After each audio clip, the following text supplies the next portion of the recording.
Elle s'appelait Sarah, cette jeune fille qui apportait un amour beaucoup trop sincère à une personne qui ne le méritait même pas, à une personne que son cœur idolait et rendait simplement parfaite, alors qu'il n'était juste qu'un trompeur, un briseur de cœur. Tous les soirs, il lui promettait monde et merveilles, mais il allait dès le lendemain chez une autre de cette demoiselle. Il n'avait aucun sentiment pour elle, mais il aimait se sentir aimé et a laissé Sarah s'attacher beaucoup trop fort. Elle était devenue folle de lui, elle ne pensait plus qu'à lui. Il était sa raison de vie. Ses amis et sa famille lui avaient dit qu'elle finirait malheureuse si elle s'attachait trop à cette personne qui n'était là que pour lui faire du mal. Mais l'erreur était déjà commise. Elle n'imaginait plus sa vie sans lui. Elle n'y arrivait pas. Elle ne le pouvait pas. C'était beaucoup trop dur pour elle. Même si elle faisait couler toutes les larmes de son corps, elle ne pouvait pas arrêter de l'aimer. Elle n'en était pas capable. Sa tête lui criait de l'oublier, mais son cœur ne battait que pour lui. Alors un jour, cette jeune fille, perdue dans ses malheurs, commençait à avoir des idées sombres, des idées qui ont un effet indélébile à sa peau. Elle n'en pouvait plus, elle ne savait plus gérer ces trous qu'elle avait en elle que ce connard lui avait fait. Elle doutait d'elle-même, elle ne croyait plus en rien. Elle entassait déception après déception, elle ne broyait plus qu'une humeur. Un jour fort semblable aux autres, elle se rendit compte que sa vie n'avait plus aucun sens.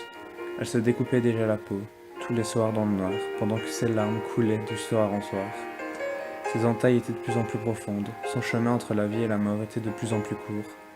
Elle perdait pied, elle ne voulait plus du tout ça, de tous ces malheurs qui s'entassaient de jour en jour, à cause d'une seule personne. Un soir, sa sœur va dans sa chambre, après une longue journée remplie de malheurs pour Sarah, et voit sa sœur couchée sur son lit, avec une lettre dans sa main et ses draps remplis de sang. Sa sœur se met à crier de toutes ses forces. Elle tombe par terre et verse toutes les larmes de son corps. Car même si elle ne s'entendait pas, elle s'aimait énormément. Ses parents montent paniqués par le cri de leur fille et voient le corps sans vie de leur plus jeune fille.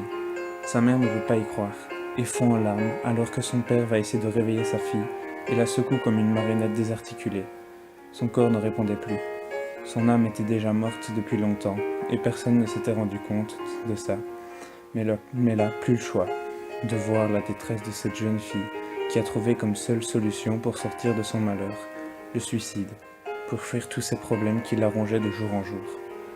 Ses parents se sont séparés après cette catastrophe, car sa mère était devenue dépressive et tentait de rejoindre sa fille le plus tôt possible.